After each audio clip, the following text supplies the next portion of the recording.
ఏంటి పద్మ, రేపు మనకి విశేషమైన రోజా? Yes. ఏంటో చెప్పమంటావా?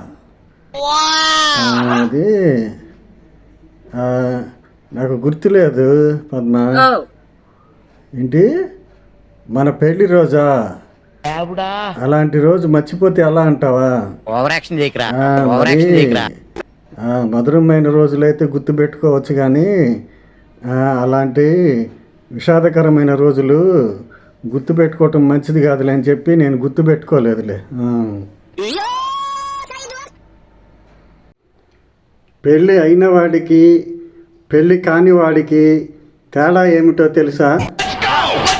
పెళ్ళి కానివాడు తనకు చేతైన వంటకాన్ని వండుకొని హాయిగా తిని ఆనందంగా ఉంటాడు. పెళ్ళి అయినవాడు తన భార్య చెప్పిన వంటకాలను చేతకాకపోయినా చేయటానికి ప్రయత్నిస్తూ భార్య చేత తిట్లు తింటూ విషాదంగా విచారంగా కాలం గడుపుతాడు. వేసేసాడు.